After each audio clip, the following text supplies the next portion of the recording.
It was just another late-night haul for Mark, but something in the air felt off tonight.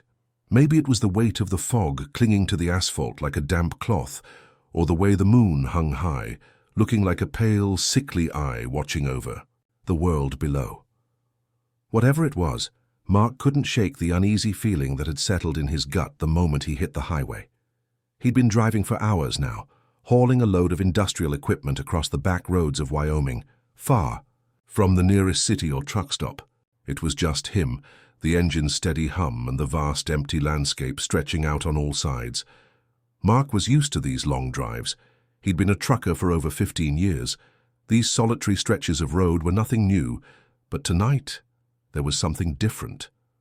It wasn't the usual eerie quiet of the road in the dead of night. It was something more, something dark that seemed to seep out of the cracks in the earth. He glanced at the clock. 3:02 a.m.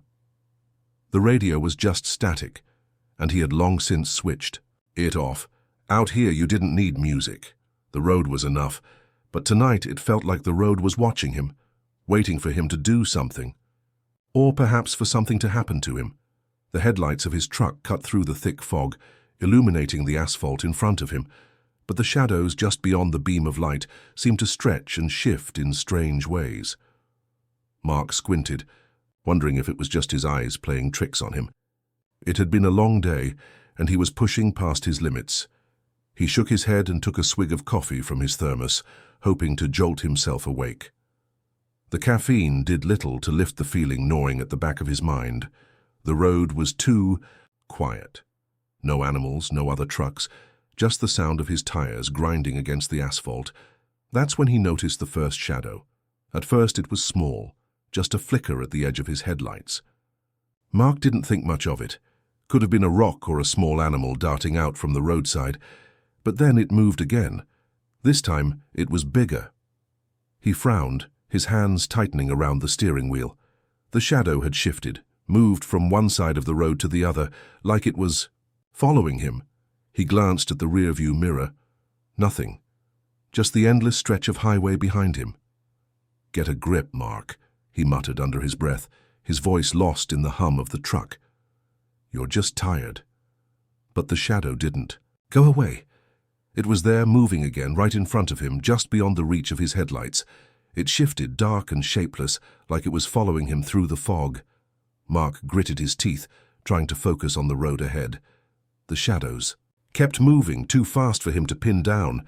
His heart rate picked up, a sense of unease crawling under his skin. He wasn't sure why, but something about the movement of the shadow didn't sit right. It wasn't like the usual play of light, or the shifting forms of trees or rocks at the edge of the road. This was different. This felt deliberate. Suddenly, the shadow grew larger, stretching out in front of the truck, blocking his path. His foot slammed on the brake pedal, the truck's wheels screeching in protest. The headlights flashed over a mass of blackness, a writhing, unnatural shape that was neither solid nor liquid. Mark's breath hitched in his chest as the shadow seemed to pull back just as quickly as it had appeared. He exhaled shakily, his hand still gripping the wheel, knuckles white. What the hell? He wasn't imagining things. Something was out there, something that didn't belong. The fog continued to thicken around him, and the shadows seemed to grow even darker, even more real. Mark's eyes darted back and forth, but every time he thought he saw something in the corner of his eye, it vanished. He glanced at the clock again. 3:15 a.m. His mind was racing. He couldn't just stop. He had a job to do, a delivery to make. But the longer he stared into the dark void ahead, the more he felt like something was waiting for him. Something that didn't want him to reach his destination. He floored the accelerator, pushing the truck faster down the empty road. The engine roared as the truck surged forward, the speedometer climbing, but the shadows, they weren't letting up, they were still there, moving along the edge of the highway, growing in size as he sped down the road. They were following him. Every time he glanced in the rearview mirror, they were there, right behind him.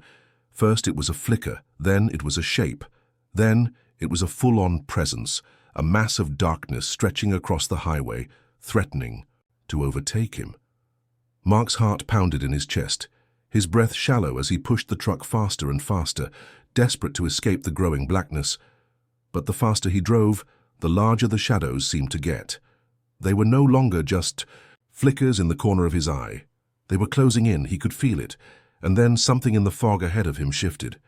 Something moved, something large. Mark slammed on the brakes, the truck skidding across the wet asphalt. His heart skipped a beat as a dark shape loomed out of the fog in front of him. He barely had time to register it. A massive, shadowy form, its edges curling like smoke. It wasn't a person. It wasn't a tree. It wasn't anything he'd ever seen before. The thing in front of him lunged forward, its shape shifting, twisting into something else. A monstrous figure with glowing eyes that burned like embers in the darkness. The shadows seemed to pull towards it, like it was commanding them, bending the world to its will. Mark's breath hitched as he jerked the steering wheel to the right, the truck swerving wildly. His tires lost grip, the truck fishtailing on. The slick road. He barely managed to regain control, his hands shaking as he tried to right the vehicle. His heart hammered in his chest, but it was too late. The shadows were everywhere now, closing in on him from all sides. The truck rumbled as if it was being dragged toward them, the weight of the fog pressing against him like a suffocating blanket. Mark slammed his foot on the gas, but the shadows kept pace. They weren't letting him escape. Come on, he yelled, eyes wide with panic, sweat dripping down his face. The road ahead was nothing but a swirling mass of blackness and fog. The shadows were moving with him, growing larger, more monstrous. He glanced at the rear-view mirror. The eyes in the darkness were closer now. They were right behind him, glowing bright and fiery. He couldn't outrun them. Suddenly, a loud bang echoed through the truck. Mark whipped his head around, his heart leaping into his throat, as he saw the entire rear window shatter in an explosion of glass. The shadows were inside. Mark's heart pounded in his ears as shards of glass rained down onto the seat, the sharp, jarring sound of it cutting through the silence of the truck. His hands shook uncontrollably, the steering wheel slipping slightly from his grasp as he tried to steady himself. But it was too late. The shadows were in the cab with him. He could feel them now, creeping into the truck, brushing against his skin like cold fingers. He whipped his head around, eyes scanning the rearview mirror. The back of the truck was now a dark void, the shattered glass reflecting the fog that seemed to press in around him like it was alive. But there was something else now, something darker, a shape. It wasn't a shadow anymore. It had a form, an outline of a figure that seemed to shift with every blink of his eyes. A man, or what seemed like a man, was standing there, in the back of the truck, his eyes glowing like embers in the dark. He didn't move, just stood there staring at Mark with a smile that didn't belong to any living thing. Mark's breath caught in his throat. He could feel his hands gripping the wheel harder, his knuckles turning white, but his mind was racing. This wasn't happening. He was just tired. Hallucinations, stress, a long drive. There had to be an explanation, but deep down, he knew. He knew something worse was happening. Something far beyond his understanding. The shape in the back of the truck stepped closer, its movement slow and deliberate, and Mark's entire body tensed. He could feel the presence of it, like a pressure pushing in on him from every angle. The figure's mouth opened, stretching impossibly wide, and a voice deep and guttural filled the cab. "Stop, turn back." The voice was like a growl, a command from something far darker than anything Mark had ever known. Mark didn't think. He just acted. His foot slammed the gas pedal, pushing the truck even faster down the road. The engine roared as the truck surged forward, but the shadow was right there with him, its figure stretching and distorting in the rearview mirror. He could see it now, moving, twisting in the darkness, closing in. He glanced ahead. The road was still stretching on, the fog as thick as ever. The headlights barely pierced through the wall of white that surrounded him. It felt like he was driving, through a tunnel that never ended. The darkness behind him was growing, but the road ahead offered no escape. He couldn't outrun it, not like this. The shadow in the back of the truck was gone now, but Mark could still feel it. It was there, its presence in the truck, in the air, clinging to everything. God, what is this? Mark muttered to himself, his voice trembling. He wiped sweat from his forehead with his sleeve. and glanced back into the mirror. It was still empty, but the weight of the shadows pressed on him, suffocating. Suddenly, a sharp, piercing sound cut through the stillness. The tires on the passenger side of the truck hit something soft and unnatural. Mark jolted, his heart skipping a beat. The truck swerved, tires screeching against the asphalt. Mark's eyes snapped to the steering wheel, fighting to regain control as the truck veered off the road, the engine roaring in protest. He managed to yank the wheel back, steering the truck away from the edge of the road, but the shaking in his hands only grew worse. He looked down at the road, trying to focus. Ahead there was a bend in the road. The fog seemed thicker, the darkness closing in around him like a physical force. It wasn't just in his rear view anymore. The shadows were everywhere, stretching. Out across the road, closing the gap between him and whatever waited in the dark. He couldn't breathe. He couldn't think. Another bang echoed from the back of the truck. The door swung open, the wind howling through the empty space. Mark didn't dare look. He knew what he would see. Something moved inside the truck, a dark shape, twisting in. The corner of his eye, a shadow, an entity, closing in on him. Its presence was almost suffocating now, crawling up his spine, choking him from all sides. "Stop. Turn back," the voice rumbled again, its tone like thunder rolling in his chest. He couldn't listen to it, he couldn't stop. But the road was closing in, the fog suffocating, the shadows pressing in from all sides. Mark slammed the accelerator to the floor, pushing the truck faster, faster, anything to outrun the nightmare creeping closer. But no matter how fast he went, no matter how far he pushed the truck, the shadows were right there with him. The road twisted, looping back on itself in impossible directions. The truck jerked violently as if it was being pulled by an unseen force. Mark tried to look at the GPS, but the screen was blank. The map was distorted. The world around him was warping, bending, changing. Suddenly, a loud crack sounded from the back of the truck, followed by a deep growl that shook the whole vehicle.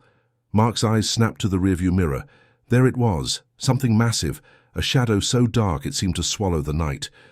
It was no longer following him. It was chasing him. The shadow was alive, moving with a speed that defied logic, growing, stretching, its shape expanding like a black hole. Mark couldn't look away, his eyes locked on the thing that was coming for him. It was as if it was pulling the entire truck toward it. The shadows inside the cab twisted, their shapes forming into hands long and twisted, reaching out from the darkness. Mark screamed and slammed his foot on the brake, but it was too late. The truck jerked forward, the wheel slipping from his grip. His heart stopped as the world around him cracked and shifted. The shadow engulfed the truck, swallowing him whole. And just like that, the road was gone. Mark awoke with a jolt, the truck no longer roaring down the road but shuddering beneath him. The engine sputtered like it was struggling to breathe. For a moment, everything was still, too silent. He blinked hard, his head throbbing, from the suddenness of his awakening. The faint glow of the truck's interior lights revealed the dashboard, its gauges flickering, like the world itself was glitching. He rubbed his eyes, trying to shake the haze that clung to his mind. Where was he? The truck, it felt different. The hum of the engine wasn't the same, more like a dull whisper now. He looked out through the windshield, trying to make sense of the scene. The fog had thickened even more, wrapping around the truck like a living thing pressing against the glass. Outside the truck it was nothing but blackness, but Mark felt the weight of something watching him. The atmosphere felt wrong, like gravity had shifted, like the air had grown heavier, thicker, and more oppressive.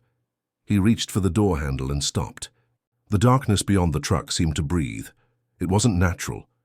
The air outside didn't feel like the air he knew. It felt cold, damp, unnatural. There was a hum, a low-frequency buzz, vibrating through the truck's metal frame. The kind of sound you can feel deep in your bones. "Where am I?" Mark muttered to himself. His voice came out hoarse, cracked, like he hadn't spoken in years. His fingers gripped the wheel tighter, knuckles white. He needed to move. He had to. Get out of this place. But then a strange sensation crawled up his spine. It was like the truck was sinking. No, not sinking, descending. He tried to start the engine, but it coughed and died. The lights flickered off, leaving him in complete darkness. The only sound was the eerie hum that surrounded him, a sound that made his skin crawl. The world outside, the truck was changing. The shadows were shifting, dancing around him, circling the vehicle. He could hear whispers, soft at first, then louder, like voices echoing through the fog. "Stop." Mark's breath hitched. The voice was close, right outside the truck. He twisted in his seat, peering through the windshield, straining to see anything in the dark. Nothing, just endless fog. But the voice, it was there, like a whisper in the wind. And the more he tried to ignore it, the louder it became. Stop, it wasn't just one voice now, it was many. They seemed to come from everywhere, inside the truck, outside, from below. Mark slammed his hands on the dashboard, trying to shake himself free from the growing pressure in his head. "I'm not stopping! I'm not listening to you!" Shouted into the dark, but the whispers only grew louder. "Stop! Stop!" they chanted, as if they were trying to drag him into something deeper.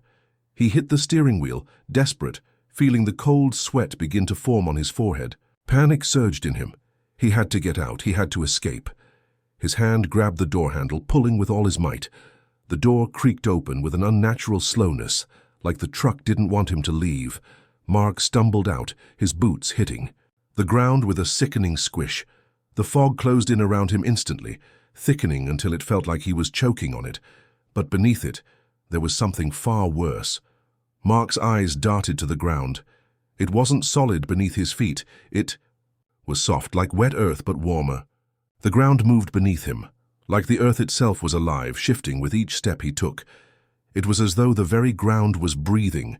He took a step forward, his heart racing, every instinct screaming for him to turn back, to get in the truck and drive away. But there was no turning back now. Then there it was, a shape, a shadow, moved out from the fog. No more whispering, no more voices. Just the heavy, suffocating silence that followed. Mark froze, his eyes fixed on it. A tall figure, its outline blurry in the dense fog. The shadow was growing, twisting into a shape that seemed to bend and stretch in ways that didn't make sense. It was coming toward him. The figure was not human, not in any way he could recognize. It had a form, but the shape was fluid, shifting, in and out of focus. It didn't walk, it floated forward, its presence pulling at Mark in ways he couldn't explain. His legs wouldn't move. The shadow stopped right in front of him. The air around it felt colder, sharper.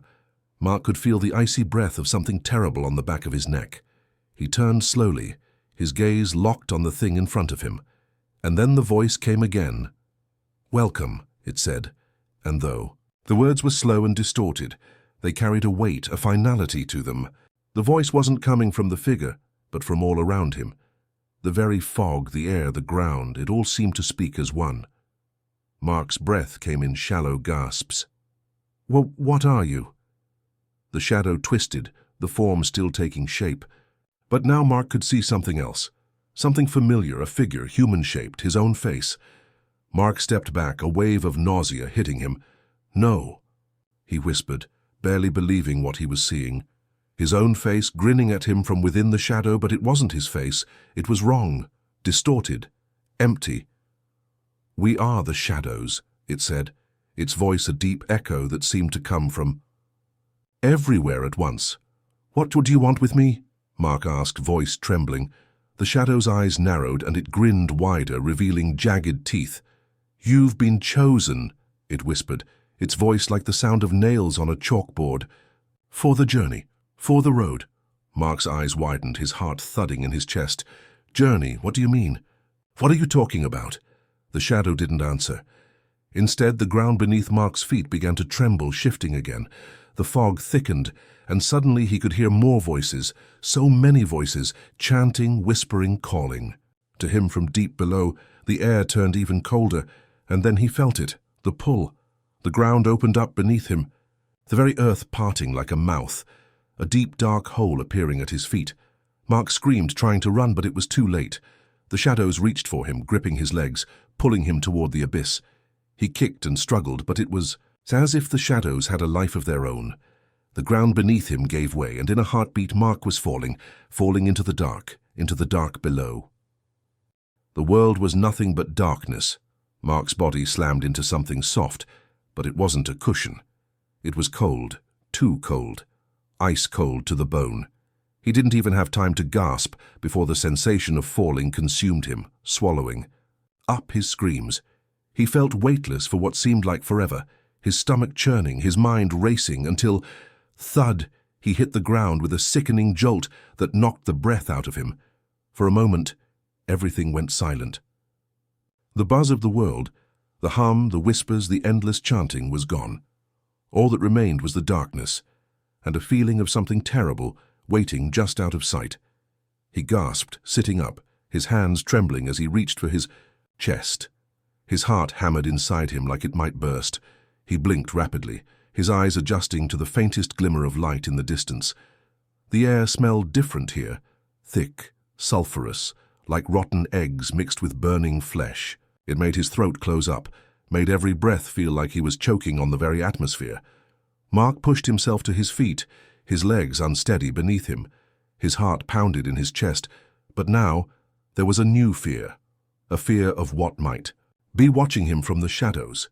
He looked around, trying to make sense of where he had landed.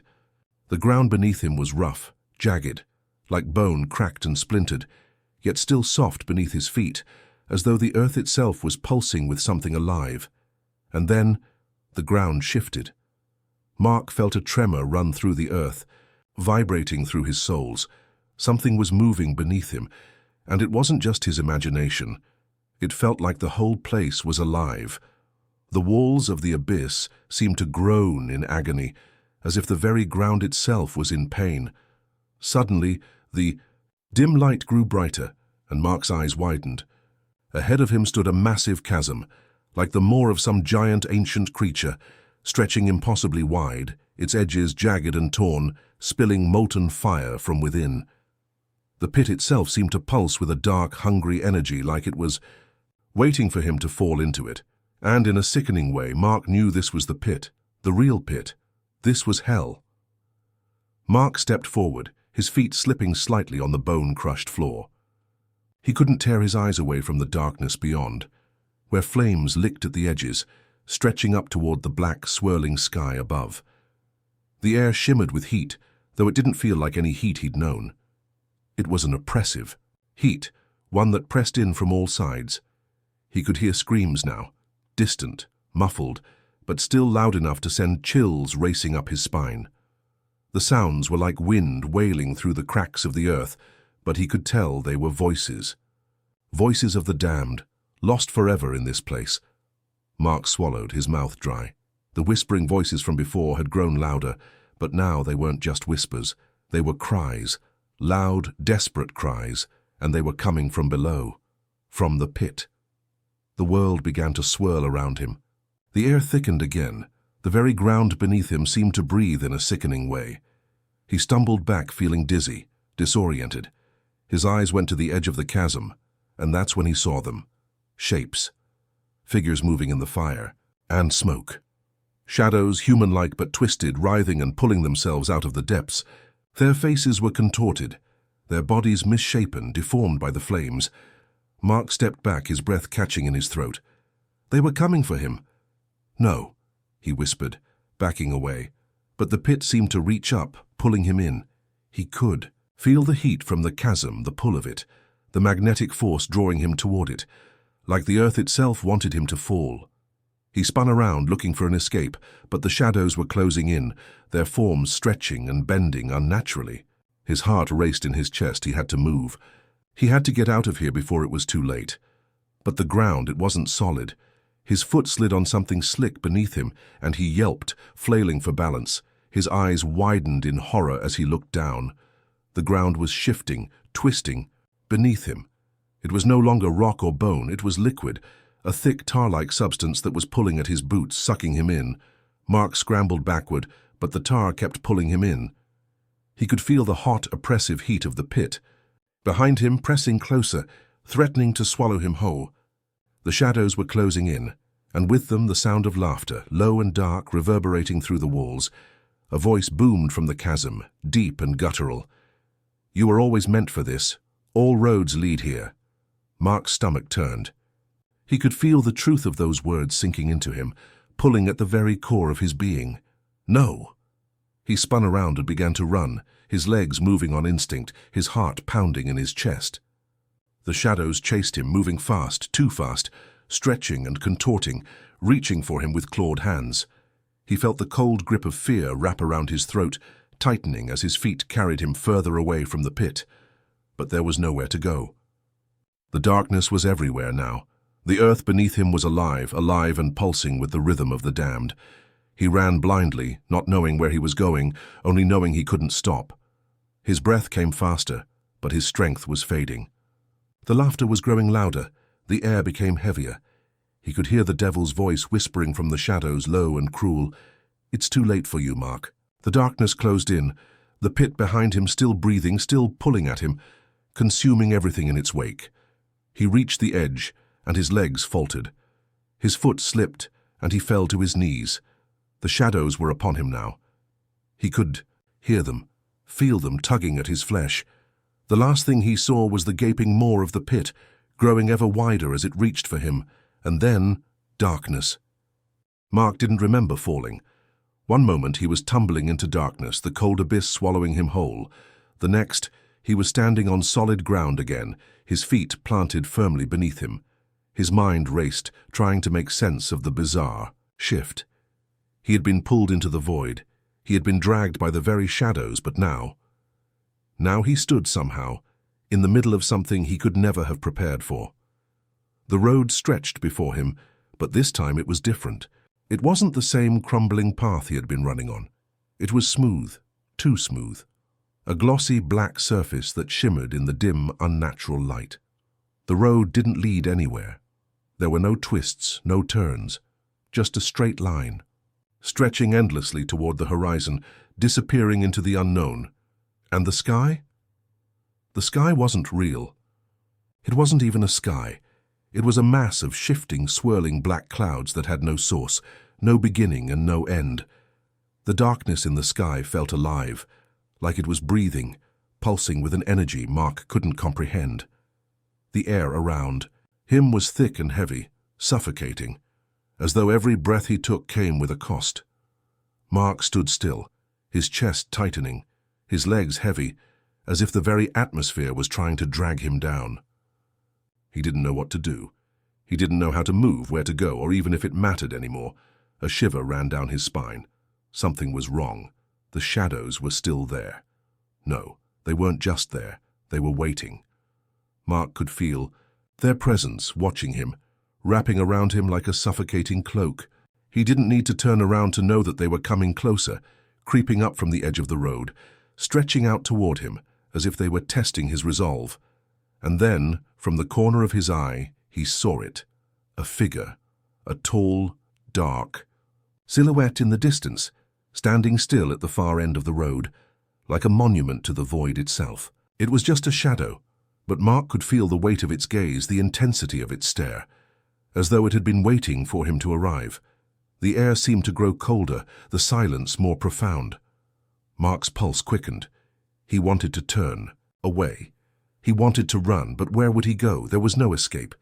His instincts told him to move, his body demanded action, but his feet wouldn't budge. The fear that had been clawing at him since he'd entered this place now took hold with an iron grip. The fear that the road would never end, that this was it, that he was trapped in some endless loop of damnation. The figure moved, slowly at first, as if it were testing the distance between them. Mark's heart pounded in his chest, each beat sounding louder than the last. And then it took a step forward. It was too close now. It was too close. Mark didn't think. He just acted. His legs sprang to life, pushing him forward, as if the act of running would somehow give him control of his fate. He sprinted down the road, his shoes slapping the pavement, the sound of his footfalls echoing in the vast, silent expanse. But the shadows were faster. They slithered from the sides of the road, stretching out toward him with a sickening speed, creeping over the glossy surface, and for the first time, Mark could hear them. A low, rumbling growl. Not from a beast, from the shadows themselves. He didn't look back.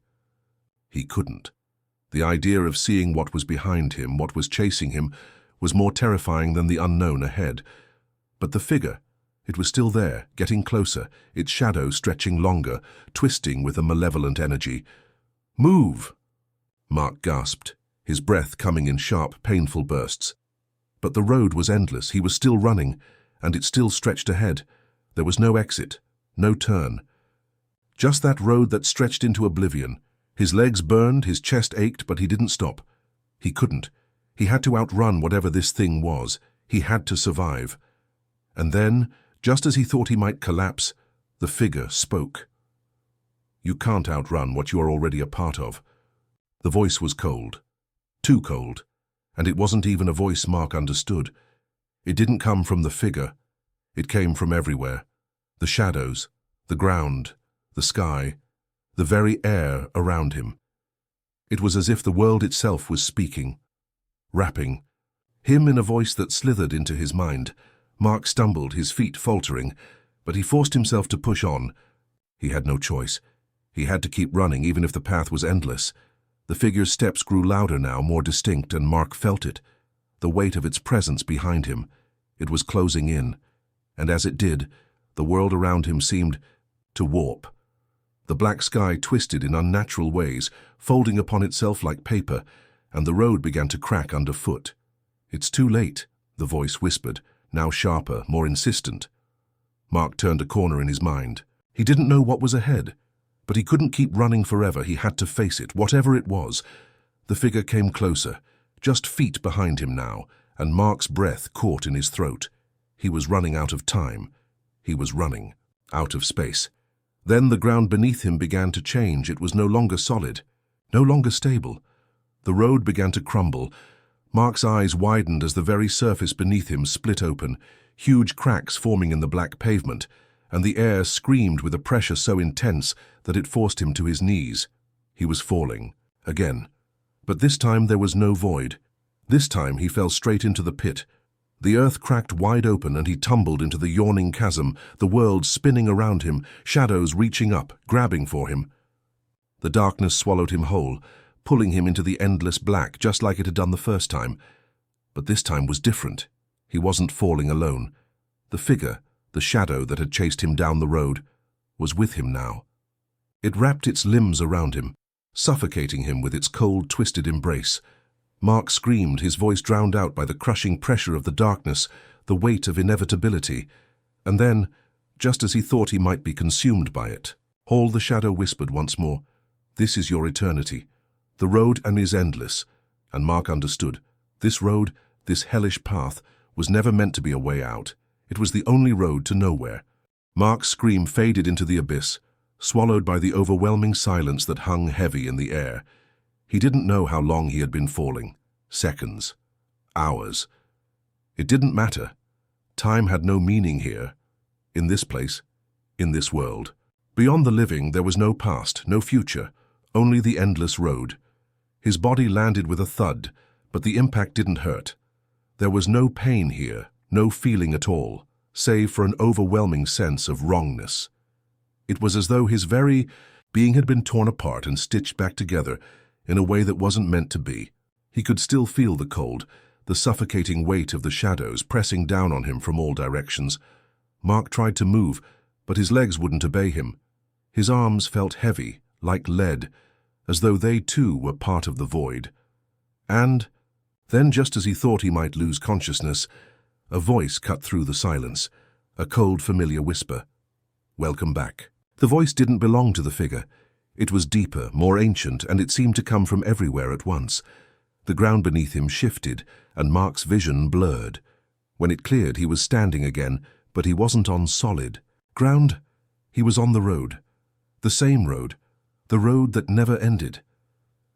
The world around him was darker than before, the sky an oppressive, swirling mass of inky blackness, and the ground, smooth and glassy like obsidian, seemed to stretch endlessly. Ahead. Mark could feel it now deep in his chest. The weight of eternity, the crushing pressure of knowing that there was no way out. There was no exit, no way to escape. He wasn't alone. As if drawn by the pull of his very thoughts, shadows began to creep from the edges of the road. They slithered along the ground, their form shifting and changing, flickering like dark flames. Eyes glowed from within the mass of darkness, watching him with cold, malevolent intent. Mark stepped backward, his heart racing, but the shadows moved in unison, advancing toward him, forcing him forward. And there, in the distance, just beyond the reach of his vision, Mark saw it. The pit. The same yawning, gaping maw that had swallowed him before. Its jagged edges glowed with an unnatural, fiery light, and the heat radiated from it, a force so strong it tugged at his very soul. The road, the only road, led straight to it. There was nowhere else to go, no way to turn back. He couldn't escape. Not this time. He couldn't outrun it. Mark's breath came in shallow, panicked gasps. The voice from before spoke again, its tone mocking, dripping with cruel amusement. "You are already here, Mark. You are one of us now. The road never ends. It loops forever. You will walk it forever." His mind reeled, trying to process the impossible. His body shook with terror, but there was no fight left in him. He had been running, always running, but now he understood. There was no escape, no way to fight back. The figure, the dark, twisted shadow that had chased him from the start, appeared once more. It emerged from the edges of the darkness, its form shifting, its eyes glowing like molten embers. It was a silhouette, an entity born of the road itself, a creature that thrived in the endless night. Mark stumbled backward, but the figure moved faster. It was already upon him. It reached out with long, shadowy limbs and grasped his shoulders, pulling him toward the road. And as the figure's touch sank into his skin, Mark felt the icy grip of eternity closing around him. "It's time to walk the road. Forever," the figure whispered. Its voice was everywhere, inside his mind, inside his very soul. "This is where you belong." The shadows surged, engulfing him. Mark tried to scream, but the darkness swallowed the sound. There was no fight, no struggle. He had been consumed by the road, by the endless highway that stretched into oblivion. And as the shadows closed in, as the air thickened with the weight of his fate, Mark knew he would never escape. The road never ended, and he would walk it for all eternity.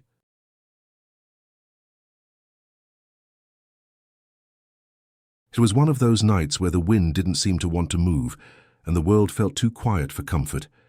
I'd just crossed into the dead of night on a lonely stretch of highway out by Amarillo, Texas, and there wasn't a soul around.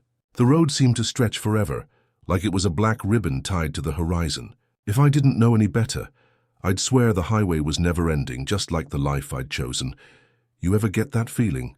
Like the world is holding its breath, waiting for something bad to happen. I guess I should have trusted that feeling. But then my phone rang. Now, it wasn't unusual to get calls while I was on the road. Dispatchers, sometimes other drivers I knew, hell, even the occasional wrong number. But this call? Something about it made me look at the screen twice. The name that popped up was Ed. Now, Ed wasn't exactly the sort to call me for a friendly chat. Ed was my dispatcher. He was the guy that kept me on the move, made sure I was hauling the right stuff to the right places, kept me rolling like a machine. But this wasn't just business as usual. Something in the way the name blinked on the screen made my gut twist. I grabbed the phone with one hand, while my other stayed wrapped around the wheel. The truck had this low hum as it cruised down the road, and the world outside the windshield was nothing but dark, endless prairie. The headlights barely cut through the emptiness, yeah? I answered, trying to sound casual. "Hey, Frank," Ed's voice came through, raspy as always. "Are you busy?" I chuckled dryly. "Isn't it always the same, Ed? But no, what's up?" "Got a job for you," Ed said, and I could hear the grin in his voice, even though I couldn't see his face. Ed didn't grin much. "Pays real good, too." Now, when you've been driving long enough, you know that phrase is both a blessing and a warning. Too much money usually means too much risk. But right then, I was low on cash, low on sleep, low on everything. Hell, I'd just crossed state lines with a load that barely covered the expenses of the trip. The bills were piling up, and my bank account was looking emptier than the road in front of me. "What kind of load are we talking about?" I asked, already bracing myself for the kind of job that would require me to haul something sketchy. Maybe a job where I'd have to pick up something in the middle of nowhere. I'd done those before. I knew the routine. "Nothing like that," Ed replied quickly, almost too quickly. Just a run up to Wyoming. Nothing you haven't done before. Should be easy. Wyoming. Hell, I'd been there plenty of times. The route was familiar. I'd crossed that state more times than I cared to count. There was always a ton of nothing to see, but the road itself was reliable. It didn't throw up surprises. I leaned back in my seat, glancing at the clock on the dash. It was almost 2 a.m., and I was starting to feel the weight of the hours behind the wheel. But the promise of easy money, well, it got to me. Maybe I could wrap this job up quick, get a good rest, and be back on the road again. All right, I said, rubbing my tired eyes. What's the pay? There was a brief silence on the other end, long enough to make me nervous. Well, Frank, here's the thing, Ed said, voice dropping to a more serious tone. It's gonna be more than you've made in a long time. But I gotta warn you, it's not your usual run. The destination's a little different. Now that made me raise an eyebrow. Different? I repeated, my fingers tightening on the wheel as the night seemed to close in around me. The road was endless, the same black void stretching out for miles. Yeah, Ed continued almost too casually. But don't worry about that, you'll be fine. Just keep driving, and I'll send you the details once you get closer. That felt off. Ed wasn't one for riddles or talking in vague terms. I was used to him giving me the facts straight, but I let it slide. I was tired, needed the work, and that pay. Hell, it was hard to ignore the promise of something more than I was used to. All right, I said, trying to shake off the feeling of unease creeping up on me. I'll take it. Send the details over. There was a short chuckle on the other end. Good man, you won't regret it. Just follow the route I send you, and you'll be there before you know it. I'll check in when you get closer. The line went dead. I stared at the screen of my phone for a second before tossing it into the cup holder beside me. My gut twisted, but I couldn't tell if it was excitement or something else. I glanced out at the highway ahead. The road seemed endless, stretching, out beneath me like some kind of abyss, and for a moment I almost thought I saw the faintest flicker of something in the distance, a flicker that disappeared just as quickly as I'd noticed it. But maybe I was just tired. Maybe I was seeing things. I shook my head, cranking the wheel to the north. The highway, that long empty ribbon of pavement, was my home. And if Ed said the money was good, I wasn't about to pass it up. What I didn't know was that this was the last time I'd feel like I was in control of the road, the last time I'd feel like I was on the right track. Because the job I was about to take, it wasn't like anything I'd ever hauled before. I kept driving. The miles started ticking by, but something felt different. Not wrong, not yet, but different. Like the air was thicker or the shadows were watching. The engine hummed steady, and the road in front of me seemed to stretch on forever, but it wasn't the same. Maybe I was just tired. Maybe it was just the isolation of the road getting to me. But there was this sense deep in my chest that something wasn't right. I've learned over the years that when something doesn't feel right, you don't just ignore it. You keep your eyes open and your mind sharp. But this was different. It was like the road itself was changing, subtly, just enough that you couldn't put your finger on it. The more I thought about it, the more I realized I hadn't passed another vehicle in hours. Not a single truck, no cars, not even a deer in the distance. It was like I was the only person alive out here. I clicked on the radio, hoping for something to break the silence. A local station came on, the crackly voice of the DJ spinning an old country tune, but it didn't sound quite right. The static was louder than usual. The music skipped and faltered. Then, just as I was about to change the station, the DJ's voice came through again, louder, as if he was speaking directly to me. "Watch the road, Frank," he said, his voice low and almost a whisper. "It never ends. You keep going. It never ends." I froze, my fingers frozen over the dial. "Who the hell is this?" I muttered under my breath, but there was no answer. The station went dead, replaced by static, and for the first time in a long time, the weight of the night really started to hit me. I glanced in the rearview mirror, half expecting to see something creeping up behind me, but all I saw was the empty highway, stretching on forever. You ever feel like you're stuck in a dream? You know, that kind of dream where everything is just a little off, where the edges of the world blur, and you can't quite figure out if you're awake or not? That's what the road felt like. After I hung up with Ed, I didn't think much about the weirdness of the call at first. I figured I was just tired. Too many long hauls, too many nights behind the wheel. But the further I drove, the more that feeling of unease started to sink in. You ever get that? The feeling that something's wrong, but you just can't pinpoint what it is? I kept my foot on the gas, the truck's engine purring steadily under me as the miles ticked by. There was nothing but open land stretching in all directions. The night sky above was as dark as ink, dotted with stars so bright they looked like they were about to fall out of the sky. It should have been peaceful, right? But instead it just felt like I was driving into a black hole. I glanced at the clock on the dashboard. 4:32 a.m., according to the truck's time. I hadn't passed a single vehicle in hours. Not another truck, not even a car. Nothing but endless stretches of blacktop that seemed to disappear into the night. The landscape around me was barren, just flat plains, the occasional patch of scrub brush, and the distant silhouette of mountains far off in the distance. The kind of scenery that after a while makes your mind wander. But that was the thing. I didn't just feel like I was driving through a desolate stretch of road.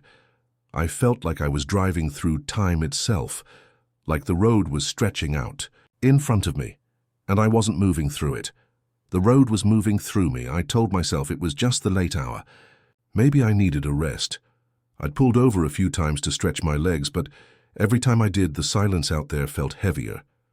It wasn't just quiet. It was like the world was holding its breath. There wasn't even a breeze. Nothing rustled. Nothing moved. Just silence. And that's when I noticed it. The signs. At first I thought I was imagining it, but after a while I couldn't ignore it. Every few miles I'd see a sign, "Welcome to Wyoming," bright, reflective, and almost too perfect for a road as desolate as this. I'd glance at the GPS, double-checking where I was, and then look back at the sign. "Damn, that's odd," I muttered under my breath. I mean, sure, there was always the chance I was missing something, but the road seemed to be looping in on itself. Each time I passed a sign, it felt like I'd just seen it a few minutes ago. Like the road was repeating itself. "Maybe I'm losing it," I said aloud, reaching for the coffee in the cup holder. I took a long swig, then checked the map on my phone. It was still the same. Just miles of highway with no towns, no exits. But the weirdness didn't stop there. The more I drove, the more the landscape seemed to shift. First, the mountains that had been on the horizon to my left were suddenly ahead of me. Then I blinked, and they were behind me. I swear, it felt like I was chasing the damn things around. I kept my eyes glued to the road, but every time I thought I was making progress, the world around me seemed to twist, just a little. I rubbed my temples, hoping to shake off the headache that was starting to build behind my eyes. Okay, just keep it together, Frank," I muttered. "Get to Wyoming, get the job, easy money." But the road kept stretching on. The miles weren't adding up the way they should have been. I'd glance at the GPS, and it didn't make any sense. The route seemed to be looping back on itself, like I was stuck on some kind of cosmic treadmill. I reached for my phone to call Ed, but just as my hand touched it, the truck jerked, like someone had yanked on the wheel. I looked up, my heart pounding. The road ahead had vanished. There was nothing but a thick, swirling fog, so dense I could barely see the hood of my truck. The headlights barely cut through the mist. "Great," I muttered, my voice shaky. "Just what I need." I slammed my foot on the brake. The truck, slowing down, the wheels gripping the wet asphalt like they were trying to crawl through mud. But the fog didn't clear. It just thickened, swirling around the truck like it had a mind of its own. I cursed under my breath. I hadn't seen fog like this in years, not out here anyway. It wasn't even supposed to be this time of year. I eased the truck to a stop and sat there for a moment, staring into the thick haze that surrounded me. There wasn't a single sound, no wind, no chirp of crickets. Just silence. I wasn't sure how long I sat there, staring into the fog, but eventually I decided I needed to move. Sitting there wasn't going to get me anywhere. I slowly nudged the truck forward, my grip tight on the wheel. The fog was still thick, but it wasn't as bad as it had been. I could see just enough to keep going, but the sensation that I was being watched started crawling up my spine. It was like something was just out of sight, something lurking in the fog, waiting for me to slip up. I tried to shake off the feeling. Get a grip, Frank, I told myself. It's just fog, just keep driving. But the more I drove, the more it felt like I was going nowhere. The road ahead stretched on, and I couldn't shake the feeling that I was heading into some kind of trap.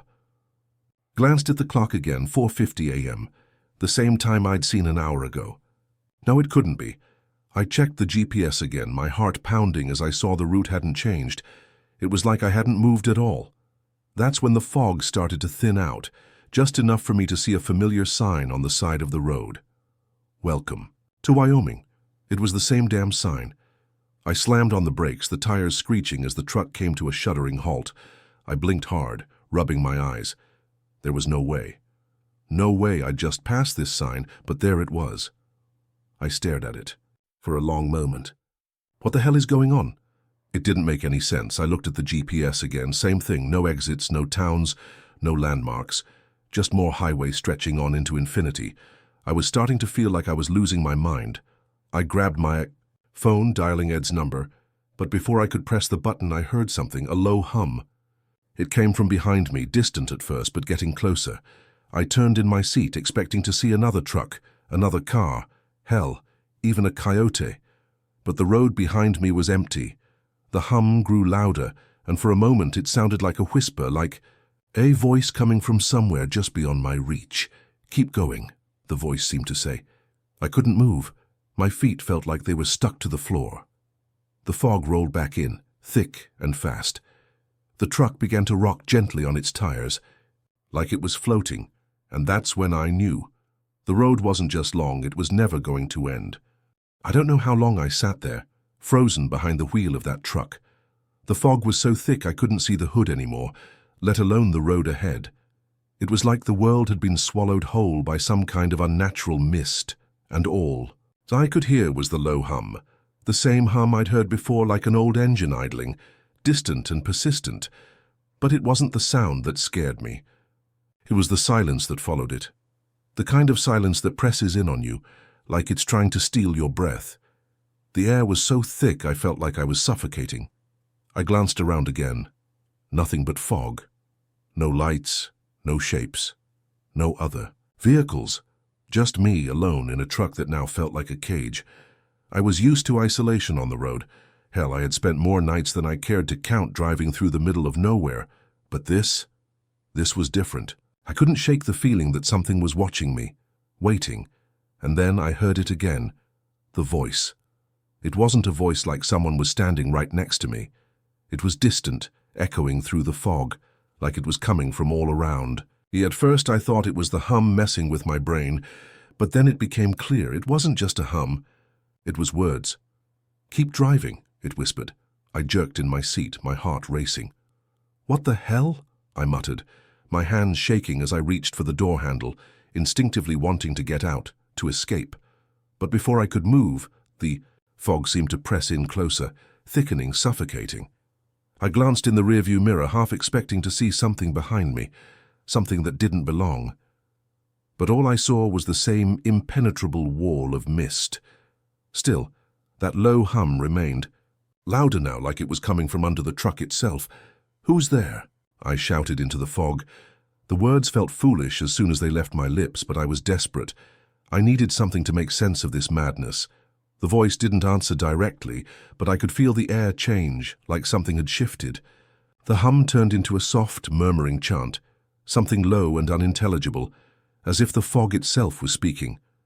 The sound was almost hypnotic, pulling at my thoughts, clouding my mind. I shook my head, trying to clear the fog in my brain. My hands tightened around the steering wheel, knuckles white with the strain. My breath came out in shallow gasps. I looked back at the road, desperate to find any sign of familiarity. But the more I stared into the mist, the more I realized something. The road was the same. I hadn't moved. The fog didn't clear. It didn't thin out. It just swallowed the highway, eating it up like it was an endless void. I was stuck. I was stuck in some kind of loop. Okay, Frank, stay calm," I muttered to myself, taking a deep breath, but the air felt thick with something unspoken. "Just drive. Just keep going." I didn't know if I was trying to convince myself or the road. My foot hovered over the gas pedal, and for a moment I was paralyzed, unable to make myself move.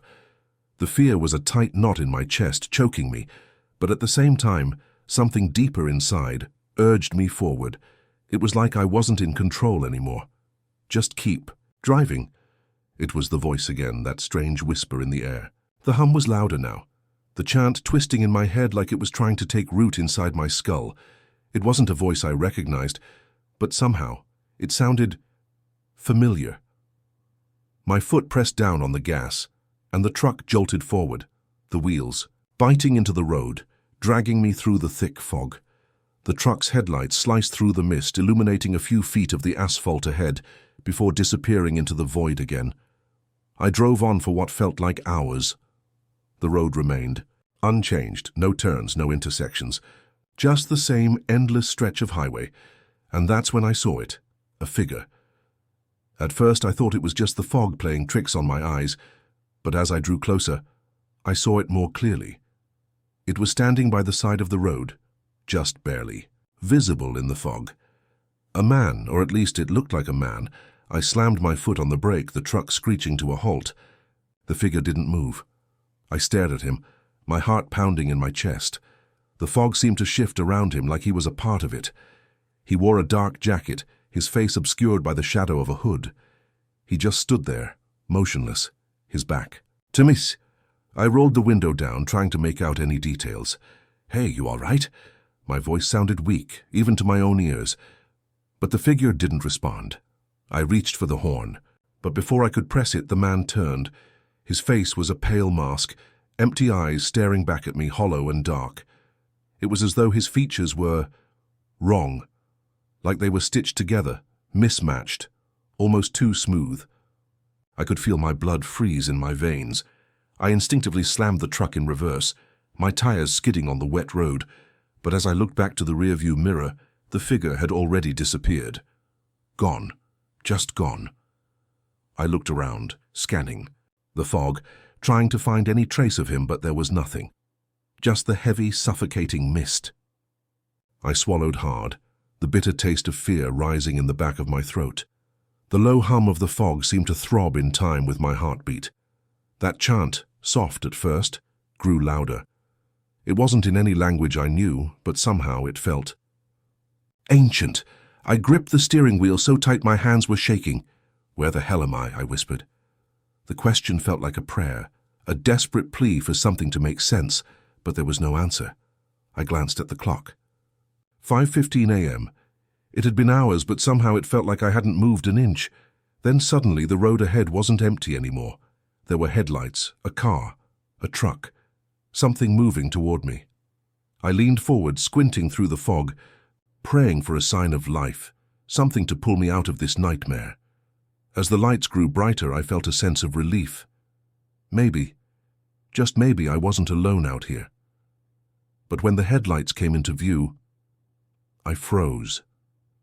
The vehicle was a truck, like mine, big, dark, and massive. But as it came closer, the headlights flickered, once, twice, before dimming completely. The truck didn't slow down. It didn't even seem to have a driver. It just rolled past me, slow and steady, the fog swallowing it whole as it disappeared into the distance. I was left in silence again, alone with the hum. I wanted to turn around. I wanted to run, but I knew. Deep down I knew there was no turning back. The road was endless, the fog was waiting, the voices were growing louder, and somehow I was already too far gone. So I pressed the pedal to the floor, because deep down I knew that the road would never let me leave. I don't know how much time passed after the truck with no driver disappeared into the fog. It felt like hours, days, weeks, hell, maybe even a lifetime. I kept driving, like I had no other choice, like the road itself was pulling me forward, pushing me into some unknown place I wasn't supposed to be. The fog never lifted. It pressed in on me like a blanket, thick and suffocating. The air had a strange metallic taste to it, like the scent of iron mixed with something older, something I couldn't name. It made my skin crawl, and I could feel the hairs on the back of my neck standing up, prickling with unease.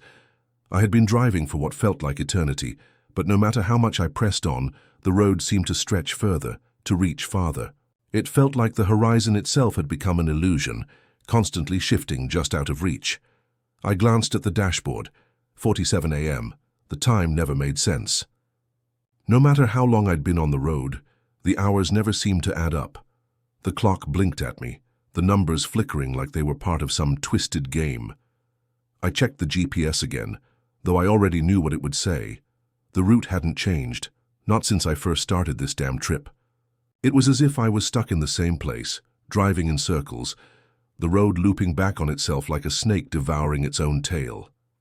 I rubbed my eyes, trying to focus. My hands were shaking now. I hadn't slept in over 36 hours, and the exhaustion was catching up to me in ways I couldn't explain. Every time I blinked, the world around me seemed to get a little more distorted, like I was losing my grip on reality. I glanced out at the road again, the headlights cutting through the thick fog, and for a moment I could have sworn I saw something moving in the distance. A shadow, barely visible, just beyond the reach of the light. I slammed on the brakes, my heart racing. The shadow disappeared as quickly as it had appeared. I stared into the fog, waiting for something, anything, to make sense. But the silence stretched on, deep and suffocating. I wasn't alone. I didn't know how I knew it, but I could feel it. There was something out there, something watching me from within the fog. I could almost hear it now, a low hum, growing louder. It wasn't the same hum from before. This one felt more like a presence, like it was alive, pulling at me from the darkness. I shook my head, trying to clear the thoughts swirling in my mind. But it wasn't just the fog or the strange hum that had me on edge. It was the silence. The silence was wrong. You know that kind of silence. The one that doesn't just make your ears ring but presses down on you, making your chest tight and your thoughts scatter. That's the kind of silence that hung in the air, thick and suffocating, like the world was holding its breath, waiting for something to break. And then it came. The voice. Don't stop. The words echoed in my head, louder than the hum, clearer than any whisper. I couldn't tell if the voice was in my head or if it came from the fog itself, but I felt it. I felt it in my bones, in the very marrow of my soul. I didn't want to listen. I wanted to stop. I wanted to get out. Walk into the fog and just keep going until I found a way out of this hell. But I didn't move. My foot stayed on the gas pedal, and the truck kept rolling forward as if it had a mind of its own. Don't stop. The voice wasn't a suggestion anymore. It was a command, a compulsion. Something inside me screamed to pull over, to get out of the truck. But my body refused. My hands tightened on the wheel, my fingers paled from the pressure. The road stretched on ahead, the same blacktop, the same endless horizon. I checked the clock again. 51 a.m. The numbers flickered once more. I slammed my fist against the dashboard, frustration boiling over. "What the hell is this?" I yelled, my voice cracking. "Where the hell am I?" But the only answer was the same eerie hum that seemed to vibrate through the very air itself. The truck rattled as I hit another bump in the road. Or maybe it wasn't a bump. Maybe it was something else, something hidden beneath the fog. But I didn't stop. I couldn't stop. The road twisted ahead of me like a serpent coiling in the dark. The fog was thicker now, practically suffocating me with its weight. It wasn't just a physical fog anymore. It was like it was crawling into my mind, filling it with thoughts I couldn't control. It whispered to me, constantly, pulling at the edges of my sanity. And then I saw it. A shape in the fog. At first it was just a blur, a figure maybe, a shadow in the distance, but as I drew closer, I could see it more clearly. It was a person, a woman. She was standing in the middle of the road, her long hair flowing like it was being tossed by the wind, even though there was no breeze. Her clothes were dark, ragged, and she was staring straight at me. Her face was pale, almost ghostly in the dim light, and her eyes were hollow, black as coal, staring at me with an emptiness that chilled me to the core. I slammed on, the brakes heart-hammering in my chest. She didn't move, didn't even flinch. I stared at her, frozen. My foot hovered over the brake, but I couldn't bring myself to stop completely. Something about her, her stillness, her silence made my entire body seize up with terror. I tried to speak, but my throat was dry. "What the hell do you want?" The words barely left my lips. The truck came to a slow, shuddering stop, and the woman remained there unmoving. For a long moment the world felt like it held its breath, and then she spoke. "Keep driving, Frank." The words were soft, a whisper carried on the wind, but they were clear. They were like a command, a dark promise. Her voice didn't sound human. It was flat, emotionless, like she was reading from a script. And there was something about it that made my stomach churn. "Keep driving," she repeated, this time more forceful, almost like she was pushing the words into my head. I didn't know what to do. I didn't know if I should run, scream, or stay still. I just sat there, my hands frozen on the wheel, the fog swirling around the truck like it was trying to close in on me. But I couldn't move. I couldn't leave. I could hear the hum again, louder now, vibrating in my skull. The woman stepped forward, her movements slow, deliberate. She was inches from the truck now, her hollow eyes never leaving mine. There was no fear in her expression, no sorrow, no anger, just emptiness. "Keep driving," she said again, her voice soft but chilling. "It never ends." My heart skipped a beat.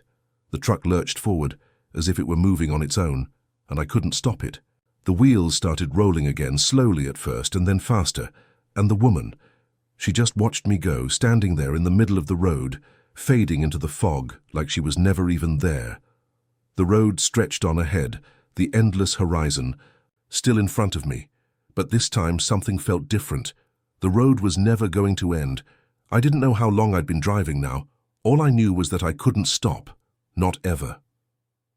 The truck kept rolling faster now, like it had gained some kind of momentum of its own, pulling me further into the fog, into whatever this nightmare was. I didn't even know where I was anymore. The road was the same endless blacktop, the same fog swirling around the truck like it was a living thing. I didn't know if I was going insane, if this was some kind of dream, or if I'd somehow crossed over into a place where rules no longer applied. But there was one thing I knew for sure. I wasn't alone anymore. I could feel eyes on me. Cold, invisible eyes watching from the mist. Watching, waiting. I wasn't just stuck on the road. I was being followed. I knew that deep down, even though I couldn't see anyone, there was something out there in the fog, something that had always been here, something that had always been waiting. The hum grew louder, vibrating in the truck's metal frame, and for a moment it sounded almost like voices. Not just whispers, but full conversations, like a crowd gathered somewhere just beyond the edge of the fog. But every time I tried to listen closely, to focus on one of the voices, it would slip away, melting into another murmur. I tried to shake the thoughts, tried to focus on the road. I couldn't stop driving. I knew I couldn't stop. I kept my hands gripped tight on the wheel, knuckles white from the pressure. My mind was a whirl of fear and exhaustion, trying to make sense of what had happened. The woman in the road, her hollow eyes, her chilling voice. "Keep driving, it never ends." The warning echoed in my head, playing over and over like a broken record. And yet I couldn't stop. I wasn't even sure how much time had passed. I had no sense of day or night anymore, no sense of how long I'd been in the truck, or even where I was going. The road just kept going. And with every passing minute I felt more and more like I was losing myself to it, like it was swallowing me whole. The fog rolled in thicker now, and the low hum intensified. But it wasn't just the sound of the fog anymore. It was like the whole damn air was alive, humming with something ancient, something deep beneath the surface. It felt like it was crawling under my skin. I reached for the radio, hoping for some distraction, anything. But when I turned the dial, static filled the cab. It was like the airwaves themselves were corrupted, the radio waves twisted and warped by the same force that had taken hold of the road. "Damn it," I muttered under my breath, slamming my hand down on the dial. But the static wouldn't stop. It only grew louder. Then, just as quickly as it had started, the static cut out. A voice came through. "Frank," it said. I froze, my heart stopping in my chest. The voice was faint, like it was coming from a distance, but it was unmistakable. "Ed."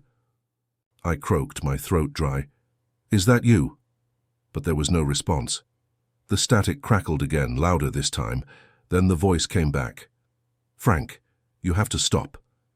It was clear now, more urgent. "You're not supposed to be here. You're not supposed to—" The voice cut off, replaced by a loud screech of feedback, like the radio was dying in my hands. My stomach twisted with dread. I twisted the dial again, desperate to get the voice back, but nothing came through, just static. My fingers fumbled with the radio controls, but it was pointless. The air was thick with that heavy silence again, the kind that made it feel like the world was closing in around me.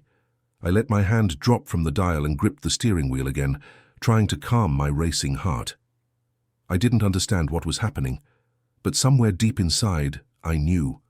I knew it had all started the moment I'd taken that damn job, the one that paid so well, the one that had seemed too good to be true. I should have turned it down when I had the chance.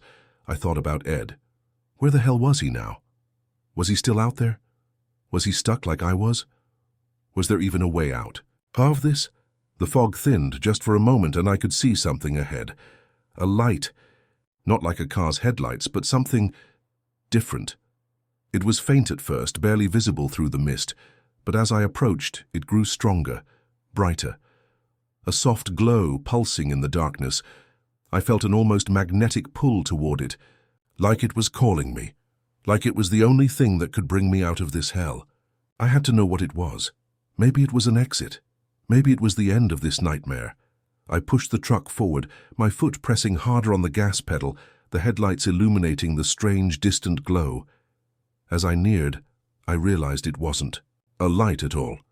It was a figure, a man, standing in the middle of the road. He was tall, thin, dressed in what looked like a long, tattered coat, his face obscured by the shadow of a wide-brimmed hat. He didn't move, didn't even acknowledge me as I came closer. I slammed on the brakes, bringing the truck to a screeching halt just a few feet away from him. My hands shook as I gripped the wheel, staring at the figure through the windshield. The air felt colder now, the hum of the fog louder. It was like the world was holding its breath again, waiting for something to happen. The figure didn't move. I swallowed hard, trying to speak, but my throat was dry. "Who the hell are you?" The words came out weaker than I intended, shaky. The figure didn't respond. He just stood there motionless, his face still hidden under the brim of his hat. Then, slowly, he raised his hand. At first, I thought he was going to wave or gesture for me to move on. But no, his hand was raised, palm facing me, fingers outstretched. It wasn't a wave, it was a warning. I froze, and then I heard the voice again. This time it was clear, so clear it felt like it was coming from right inside the truck. "Don't. Listen to him. Don't you dare listen to him." The voice sounded frantic, desperate. It was Ed's voice. I jerked in my seat, my heart skipping a beat. The radio had come back to life, crackling and sputtering with his voice. "Ed," I whispered, hoarsely leaning forward toward the speaker. "Where are you? What the hell's going on?" But the radio went dead again, leaving nothing but the static. I looked back up at the figure, my pulse pounding in my ears. His hand was still raised, his face still hidden, and I realized with a sickening jolt that I was no longer driving the truck. The truck had stopped. It wasn't moving anymore. I was paralyzed. The figure stepped closer, his movements slow and deliberate, as if the fog itself was pulling him toward me. I couldn't breathe. I couldn't move. I couldn't escape. The fog pressed in even tighter now, and I could feel something inside me cracking, splintering. "Don't listen to him," Ed's voice came again, more urgent now, but still muffled by the static. "You're running out of time." The figure reached for the door handle, and I knew in that moment that there was no getting out. Not this time. Not ever. I was frozen. My hands were gripped tight on the steering wheel, my breath shallow as the figure in the road came closer. His silhouette, still obscured by the shadow of that wide-brimmed hat, was the only thing standing between me and whatever lay beyond the fog. The truck's engine sputtered, as if it too had given up, as if it knew there was no point in trying to move anymore. Everything felt like it was happening in slow motion, every second stretching into infinity as I stared at the figure, waiting for him to do something, anything. I wanted to scream, but no sound came out. I wanted to open the door, run, get away from whatever was happening, but my body refused to obey.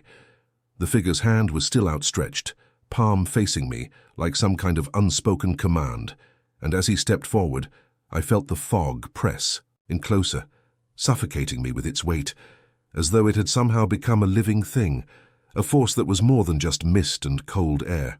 It wrapped around me, pulling at my chest, constricting my lungs. But what terrified me the most was the way his hand didn't just move. It shifted. There was something unnatural about the way his fingers curled, like they weren't quite human. They seemed too long, too thin, twitching with a strange jerky motion, as if something was manipulating them from within. I looked down at my feet, half expecting to see the gas pedal move on its own, but nothing. The truck was silent. No hum. No engine, just nothing. The air in the cab was thick, pressing in on me from all sides, choking me with its density, and then I heard it again. "Don't listen to him." Ed's voice crackled through the static. It was so faint this time, barely audible, but I could still hear the panic in his words. "You're running out of time, Frank. You have to wake up. You have to—" The voice cut off, replaced by that same static, the same noise that had swallowed everything before. But this time, I felt it. I felt it in my bones, the sense of urgency. Ed was trying to warn me, but there was no time left. The figure's hand was now right there, just inches from the truck's door. His fingers twitched again as if they were beckoning me, pulling me into something I couldn't escape. I wanted to scream. I wanted to shout at him, to demand answers, to do anything but sit there, paralyzed. But all I could do was stare at that outstretched hand, frozen by the suffocating sense of inevitability that filled the cab. And then something shifted in the fog. A flicker of movement. A car's headlights? No. It was too far away, too faint. But it was something. Something coming, something close. I tried to focus, tried to push past the fear that had paralyzed me, but all I saw was the shape of another vehicle emerging through the mist. My heart hammered in my chest. A truck. It was moving towards me, fast, but it wasn't like a regular truck. There was something wrong with it. Its headlights were flickering, stuttering like a dying bulb. The vehicle's outline was jagged, as if it were made of broken pieces, its shape warping as it barreled down the road.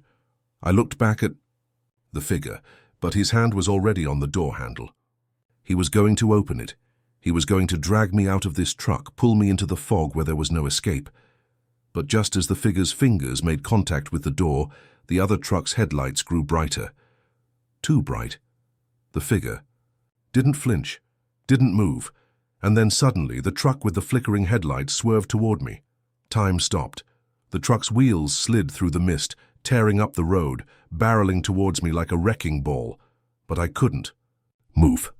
I was trapped in the seat, unable to break free, paralyzed by some force beyond my control. The headlights were blinding now, cutting through the fog, and I could feel the roar of the engine vibrating through the truck, the very air around me, shaking, and then it was on top of me. The truck collided with the figure, with me, in a sickening crash of metal and sound. There was no time to scream, no time to react. The impact threw everything into chaos, the truck lurching violently, the seatbelt digging into my chest as I was thrown against the door. The sound of twisted metal and screeching tires filled the air, drowning out everything else. And then there was silence. I opened my eyes, heart racing, gasping for breath. The fog was still there, thick and oppressive, but the figure was gone. The truck that had hit me had disappeared, leaving no trace behind. The road stretched out before me, endless and empty, but something was different. I looked around, disoriented. The truck was still running, the engine's hum steady, almost soothing, but there was a strange sense of peace that had settled over me, a stillness that was too quiet. The fog had thinned just a little, but the road ahead still stretched on, twisting, turning, the blacktop disappearing into the distance like an unbreakable chain. I checked the clock. 3 a.m.